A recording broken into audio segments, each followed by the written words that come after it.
Bonjour! Et oui, première vidéo de l'année, le duo de choc réuni. Et on vous souhaite une très belle année et de meilleurs vœux. On vous souhaite surtout que cette année soit riche en amour, en joie, sérénité et surtout de la gourmandise! Et donc pour démarrer l'année sur les chapeaux de roue, on vous propose une recette extrêmement light qui est la recette de... La galette des rois! Et oui, la galette des rois! Et oui, dernière semaine des vacances, première semaine de l'année, on démarre tout de suite avec la galette des rois. Et pour nous, cette année, on a choisi la galette des reines à la pomme et au pignon de pain. C'est une recette qui nous vient des Landes. Et sinon, qu'est-ce que tu voulais encore proposer, Justin? Nous allons mettre 2 fèves, le fouet Thermomix et le mini Thermomix. Et oui, regardez, la mini fève, et oui. Alors chez nous, on en met 2. Pourquoi? Parce que tout simplement, Justin ne sait pas choisir. Il ne sait pas choisir et pour ne pas faire de jaloux, on met la petite spatule et le bébé Thermomix, le mini TM6. Tiens, on n'a pas eu l'édition spéciale en noir pour l'instant, mais bon, ça c'est pas très grave. Alors, est-ce que tu nous aides ou tu retournes en mode vacances? Je vous aide. Ok, vous avez de la chance, parce que j'ai vraiment dû négocier, parce que nous, les vidéos, on révise pas avant, c'est du feeling, du tac au tac. Et Justin était un peu moyen motive. Est-ce que je vais faire une vidéo avec maman? Est-ce que je reste en mode vacances? Mais bon, il a décidé de rester avec nous, donc tant mieux. Allez, on démarre? Je vous conseille de regarder cette vidéo parce que nous allons faire la meilleure galette des rois de Colmar. De Colmar. Et oui, encore un chauvin, encore un fan de sa région, vous l'aurez compris. Bon, on démarre avec des pommes, une petite crème pâtissière, mais il n'y a pas de cannelle, je vous rassure. Allez, on passe à autre chose maintenant. Allez, on va démarrer. Donc là, sur la recette de la galette des reines, c'est une recette cookie doux, vous pouvez la faire quel que soit le modèle de Thermomix. Donc pour cela, bien entendu, il nous faut de la pâte feuilletée. On ne va pas la faire en direct, la pâte feuilletée express, on la fait un peu d'avance, elle est au réfrigérateur. Par contre, vous avez déjà sur la chaîne YouTube 2 vidéos vous montrant comment réaliser votre pâte feuilletée express au Thermomix. N'oubliez pas, 3 ingrédients, beurre, farine et eau. Mais pour cela, il vous faut du beurre congelé. Par contre, une fois que vous l'aurez testé, plus jamais vous n'allez acheter de pâte feuilletée en rouleau. Allez, je te laisse cliquer sur commencer à cuisiner. On va démarrer avec 150 g de lait. Vas-y, tu peux y aller. 150 g pile poil. Alors là, Nous sommes les winners. les winners. Allez, suivant, s'il te plaît. Un œuf. Qui est déjà prêt là. Tu peux le mettre tout entier. Voilà. Suivant. Un jaune d'œuf. Le jaune d'œuf. Rassurez-vous, le blanc d'œuf, on l'utilise dans une deuxième partie de la recette. 15 g de sucre en poudre. Le sucre, qu'est-ce qu'on rajoute? 2 cuillères à café bombées de farine de blé. Alors la farine de blé, parlons-en. On leur dit la petite... Oui. Justin s'est mis à cuisiner tout seul pendant les vacances avec le Thermomix et il nous a fait un apéro, digne fils de sa mère, et il nous a fait des petites chips avec de la farine de blé. Seulement en fait, moi j'ai de la farine de petit épeautre. Donc il a cherché sur tous les pots de farine puisqu'il y a à peu près une quinzaine de sortes. Et tu as choisi quoi, Justin? La farine de blé noir. La farine de blé noir. Bon, ça a donné des chips, mais c'était pas aussi croustillant que la farine de blé. Donc du coup, maintenant on en rigole parce qu'effectivement, il ne savait pas que la farine basique, dite basique de base, est à base de blé. Parce que chez nous, c'est de l'épeautre et donc du coup, il a choisi du blé noir. On en rigole bien maintenant, mais au moins il le sait. Voilà, la petite parenthèse. Comme vous le savez, quand on est en vidéo en duo, mère-fils, on n'est pas sur une vidéo aussi dynamique que quand je suis toute seule, mais rien n'empêche qu'on garde le côté convivial et comme je vous le disais, on est dans la vraie vie. Allez mon petit Justin, 2 cuillères à café de farine. Oups. Parfait. Allez, on continue. On met le gobelet de jaune. Le couvercle avec le gobelet, puisque là on prépare tout simplement une base de crème pâtissière qu'on va venir mélanger après à nos pommes sautées. Donc là, en fait, on part pour 7 minutes à 90 degrés, vitesse 4. Donc là, on va vraiment fouetter de façon rapide pour mélanger le tout. Et surtout, pour avoir vraiment ce côté explosion et liaison, on monte à 90 degrés. Donc, on se retrouve dans 7 minutes. Pendant ce temps, vous pouvez en profiter pour venir éplucher 400 grammes de pommes. Allez, on se retrouve dans quelques minutes. Ciao, ciao! Voilà, les 7 minutes sont déjà passées. On a eu à peine le temps d'éplucher nos pommes. Alors, attention, Justin, c'est juste moi qui vais ouvrir. Là, il nous demande de racler les parois. Donc, tout ce qui est chaud, c'est encore moi qui gère. Donc, regardez notre base de crème pâtissière. Attention. Donc, je vais venir racler les parois. Tu peux appuyer sur le bouton suivant, Justin? Oui. 200 grammes de beurre. 20 grammes de beurre. Ah oui, pas la même. Donc, je vais rajouter 20 grammes de beurre. Vous avez vu, 2024, j'ai pris la plaquette de beurre XXL. On y est. Ça sent trop bon. Justin dit ça sent trop bon. Allez, clique sur suivant, mon cœur. 3 cuillères à soupe de calvados. Calvados, c'est de l'alcool. Donc, on l'a là. Soit vous prenez de l'alcool de pomme, donc Calvados, cognac, en fonction de ce que vous avez, ou alors pourquoi pas un rhum vanillé, ce que vous avez. Hein. Vous pouvez aussi, bien entendu, ne pas mettre l'alcool du tout. Je le verse. Tu peux verser dans le bol, s'il te plaît.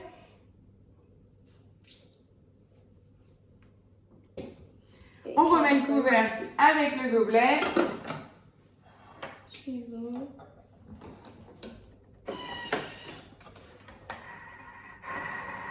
On va venir transvaser.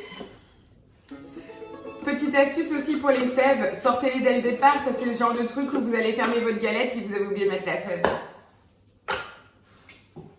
Et donc là, on vient transvaser la crème.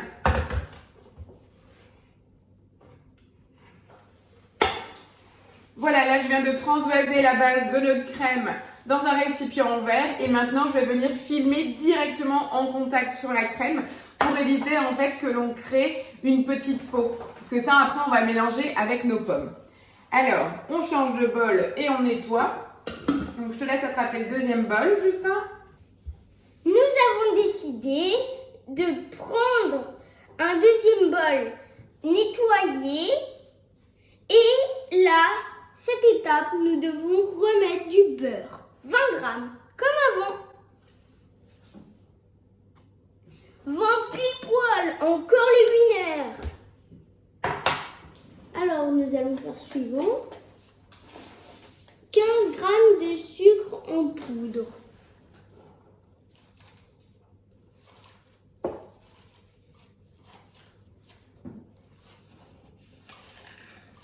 Mais on a encore les winners, encore 15.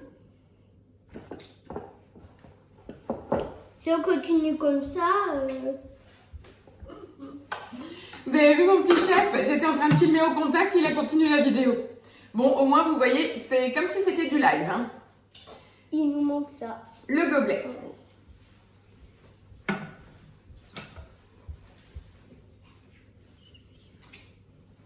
Et on part pour 2 minutes à la vitesse 3. Donc c'est 2 minutes, 80 degrés, vitesse 3. Donc là en fait on a 20 grammes de beurre. Il préconise du beurre clarifié, donc si jamais vous en avez, c'est très bien. Sinon vous pouvez bien sûr utiliser du beurre classique. C'est quoi le beurre clarifié? C'est un beurre qui a été chauffé très très fort pour retirer en fait toutes les impuretés. Parce que quand on le chauffe très fort, on retrouve en fait des petits points noirs en fait au fond du bol et c'est toutes ces impuretés là. Ce qui permet en fait quand vous allez réchauffer ce beurre à haute température, ça permet de ne pas noircir vos ingrédients. Voilà. C'est en Inde, ça s'appelle le ghee. G-H-E-E. Et ça existe très souvent, vous pouvez en faire d'avance et le maintenir dans un bocal de ce type-là, le parfait, et ça ne se met pas au frigo. Voilà, ça c'est important si vous faites beaucoup de choses en haute température, vous pouvez donc vous faire du ghee et en avoir donc toute l'année. Donc là, on fait juste fondre le beurre et le sucre et après on va intégrer nos pommes.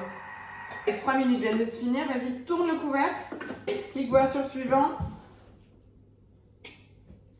Les pommes, vas-y, tu peux les verser.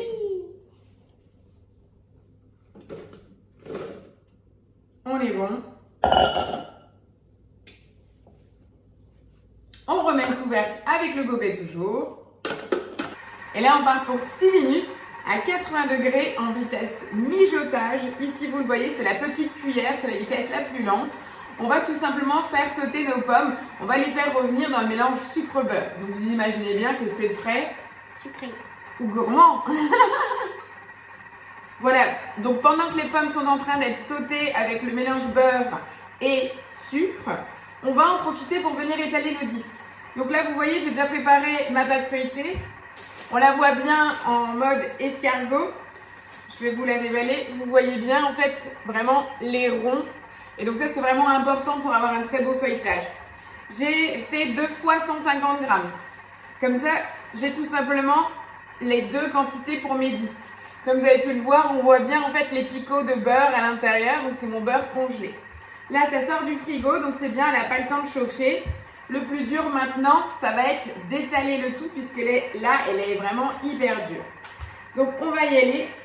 Donc, vous pensez en fait, votre escargot, là, même s'il est très serré, vous pensez toujours à l'aligner. Donc, il doit être en parallèle avec votre plan de travail. Forcément, ce n'est pas le sens le plus simple. Là, normalement, je l'aurais mis comme ça pour étaler. Eh bien non, dans ce sens-là. Donc, j'ai dressé mon silicone. Et donc là, c'est parti. On va étaler pour arriver à préparer le premier disque.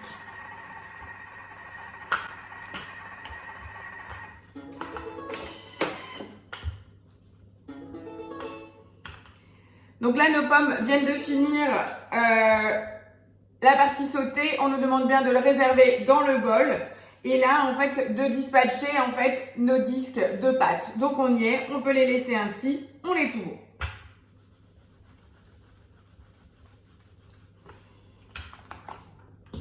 Donc là, vous pouvez légèrement fleurer votre pâte.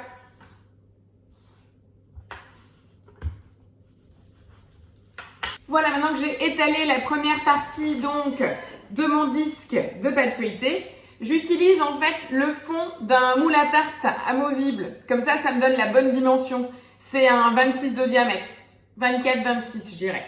Donc là, je viens le poser sur mon fond de pâte feuilletée et j'utilise ma roulette à pizza pour venir faire le contour. Délicatement, forcément, je n'appuie pas du fait que je suis sur un silicone. Et je viens couper le disque parfait. Voilà, ça je retire. Je vais l'utiliser pour faire des petits feuilletés. Donc ça, je viens le mettre en superposition, toujours pour recréer des tours, mais jamais en boule. Voilà, je fais comme ça en fait mes chutes de pâte feuilletée. Là, j'ai mon petit disque. Je viens le disposer sur ma plaque préparée avec une feuille de papier cuisson. Voilà, là j'ai le fond. Voilà, alors ce premier disque qui est étalé, je vais le mettre au frigo. Plus elle est froide, plus vous allez créer un choc thermique avant d'intégrer votre galette au four. Ça va vous permettre d'avoir vraiment un résultat optimum et que le beurre puisse exploser et faire gonfler votre pâte. Donc le plus long, en fait, c'est à chaque fois de refroidir. Là, on a le disque. Je vais étaler le deuxième. Pendant ce temps, je stocke au frigo. Voilà, donc là, j'ai laissé refroidir un bon quart d'heure mes disques au réfrigérateur. Et maintenant, place à la garniture. Donc, ma crème pâtissière a bien refroidi. Là, vous voyez, elle a figé. Il faut vraiment veiller à ce qu'elle soit bien froide avant de dresser. Donc, on dresse toujours au centre et on laisse un pourtour de 2 cm tout autour du disque vide pour venir coller nos 2 épaisseurs de pâte feuilletée. Donc là, je viens mettre le tout au milieu. Je fais la base avec les crèmes pâtissières. L'essentiel de la garniture se fait sur le centre. Donc là, on a vraiment une très belle couche déjà. Et là-dessus, on vient rajouter les pommes. On a vraiment une très très belle garniture. Vous avez vu les pommes, je les avais coupées bien grandes. Eux, ils disaient en lamelles. Je voulais pas une compote fine et lisse. J'ai coupé les gros morceaux et j'ai donné juste 3 secondes à la vitesse 4 pour avoir une petite compotée de pommes, mais avec des morceaux pour avoir en fait du croquant. Et encore de la mâche. Là, ça c'est à vous de gérer comme vous aimez. Au niveau garniture, c'est vraiment très généreux. Hein. Là, donc une fois qu'on a réparti sur le premier disque la crème pâtissière et le mélange de pommes, et maintenant pensez à disposer votre fève. Alors une astuce, on a toujours tendance à vouloir la mettre au milieu, mais pensez à la mettre à l'arrière parce que c'est là où vous allez couper en fait votre triangle, donc vous aurez moins de risques entre guillemets de tomber dessus. Donc voilà, je la mets là. Donc Justin n'a pas voulu être présent, il me dit comme ça je tomberai pas dessus. Ouais, le coquin, en fait, il voulait aller se la coller douce. Et j'en mets une deuxième à l'opposé. Voilà, maintenant que mes 2 fèves sont dans la place, vous venez encore prendre 2 cuillères à soupe de pignon de pain. Je vous rappelle, hein, c'est la galette des reines des Landes. On vient mettre 2 cuillères à soupe de pignon de pain sur la compotée de pommes. Et là, on est prêt tout simplement à venir prendre un pinceau, humecter avec de l'eau et passer sur les bords de la galette. C'est hyper important en fait de ne pas mettre de jaune d'œuf comme on peut le penser pour coller les 2 disques, mais de l'eau. Parce que là, ça va nous permettre de coller les disques. Alors que si vous mettez de la dorure, la pâte feuilletée ne pourra absolument pas se développer. Et maintenant, je vais chercher mon deuxième disque que je vais venir poser dessus. Pour info, je n'ai toujours pas allumé mon four, c'est normal parce que là, j'ai donc la base de ma garniture. Par contre, je vais encore une fois repasser mes disques au réfrigérateur. Par contre, c'est pas dans la recette, mais comme là, elle est vraiment très épaisse, je vais donner un petit coup de rouleau pour étaler, juste pour agrandir mon disque. Puisque là, on a vraiment besoin d'avoir un disque un peu plus grand pour venir couvrir toute la garniture. Voilà, j'ai juste agrandi un tout petit peu. Voilà, donc ça, vraiment, ça nous permet d'avoir un disque un petit peu plus grand qui va venir couvrir notre garniture, tout simplement. Allez. Et on vient poser. Et vous voyez, c'était plus que nécessaire de faire ça pour pouvoir venir coller les disques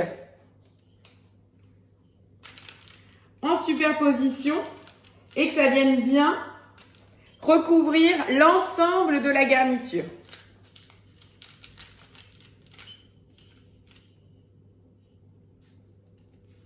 Voilà, donc là je viens vraiment coller mes 2 disques avec les doigts. J'appuie bien.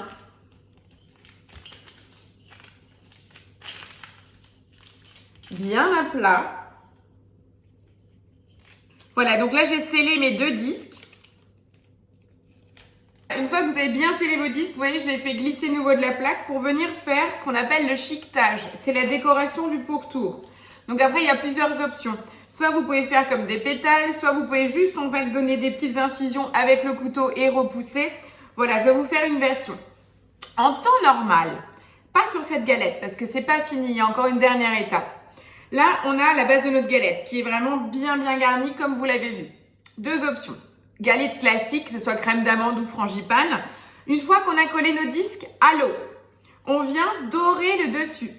Vraiment, je précise le dessus et pas les contours, pas sur les côtés. Sinon, vos 2 disques ne pourront pas se lever. Ils vont être collés, ça n'ira pas. Donc vraiment, sur le dessus, vous venez dorer. Et après, avec le dos du couteau sur la partie non coupante, vous allez venir faire des décorations sur le dessus. Moi, je ne le fais pas parce qu'en fait, sur le côté gourmand de cette galette des reines, on a encore une garniture avec du sucre roux à mettre sur le dessus et à passer votre galette au grill. Donc, vous n'avez pas besoin de mettre de dorure et encore moins de faire des décorations puisqu'on ne les verra pas. Sur une classique, dorure, déco et au four. Donc là, on va venir la terminer. Je la remets sur la plaque un petit quart d'heure et pendant ce temps-là, en fait, j'allume le four à 180 degrés. Allez, donc là, on va juste revenir faire nos petites griffes pour finir notre galette.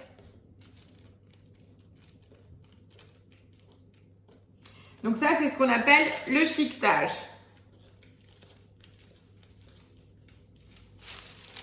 C'est pour ça que j'ai fait glisser ma galette sur le plan de travail. Je peux plus facilement tourner mon papier.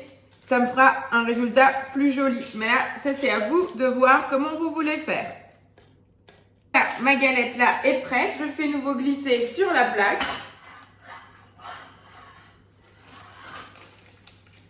Voilà, elle est prête. Regardez, on voit bien le chiquetage. Donc là maintenant, je la remets nouveau un petit quart d'heure au frais. Et pendant ce temps, vous pouvez bien chauffer votre four à 180 degrés. Allez, à tout de suite pour enfourner. Voilà, ma galette est donc prête. Elle a refroidi. Maintenant que mon four est bien chaud, 180 degrés, chaleur tournante, je vais enfourner la galette entre 30 et 40 minutes. Il faut que la galette soit dorée, d'accord? Une fois qu'elle est dorée, on se retrouve ici pour la suite. Parce qu'il y a donc la dernière étape, c'est pour ça qu'elle n'est pas du tout badigeonnée d'œuf, d'accord? Donc là, on part pour 30 à 40 minutes, chaleur tournante 180 degrés et on se retrouve là pour la dernière étape. Allez, à tout de suite. Voilà, je vous retrouve après 30 minutes de cuisson. La première étape donc de la galette, vous voyez, elle a bien doré et vous voyez le développement des deux couches, des deux disques de pâte feuilletée. Vraiment, il n'y a rien à redire sur le développement, hein. Voilà. Donc là, en fait, après 30 minutes, je la sors, je laisse refroidir, donc je la laisse poser là sur le plan de travail. Et comme je vous disais, on va réaliser ensemble du coup la dernière étape. Donc, on repart avec un bol propre et sec. On va mettre 200 g de sucre roux. Bon, moi, vous savez que j'ai toujours du sucre blond. De canne aussi, donc je reste là-dessus. Le vôtre sera juste un tout petit peu plus coloré. Gramme pile poil. Ah bah si Justin était là, il dirait the winner. C'est vrai que cette année, là, pour la première recette, on est au gramme près.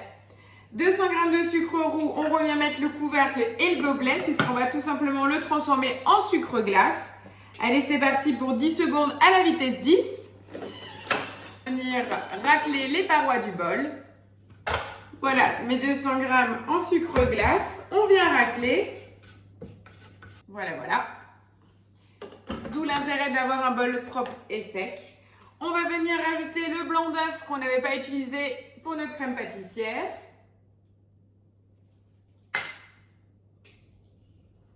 Une cuillère à café de jus de citron. Voilà. On remet le couvercle avec le gobelet. On va venir mélanger 10 secondes à la vitesse 6. Regardez-moi ce glaçage. Ah, je vous disais, c'est gourmand, hein. Mais forcément, je ne vais pas vous montrer une galette des rois classique. Vous la connaissez, soit frangipane, soit crème d'amande. Vous savez très bien que je vais toujours mettre le doigt sur la galette, la recette où il y aura un petit plus, le petit truc qui va faire la différence. Vous serez encore d'autant plus fiers de dire que c'est vous qui l'avez fait, 100% maison. Parce que là, vous avez vu l'épaisseur, le développement. Vu la garniture intérieure, si vous deviez l'acheter au poids, comme ça se fait de plus en plus au niveau des galettes, on est juste sur un budget entre 35 et 40 euros la galette.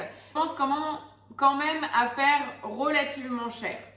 Donc voilà, ça c'est ma vision des choses, comme dit, libre à vous. Mais moi, c'est hors de question d'acheter tous ces produits finis. J'aime bien mieux le faire moi-même.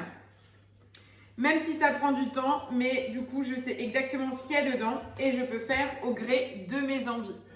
Voilà donc mon petit glaçage. Je vais donc ramener ma galette ici, mettre ce glaçage dessus, saupoudrer de pignons de pain.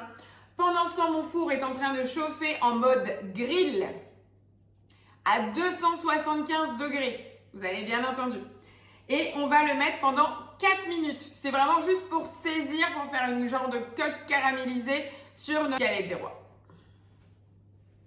Non mais notre galette est vraiment très très belle, le développement est top.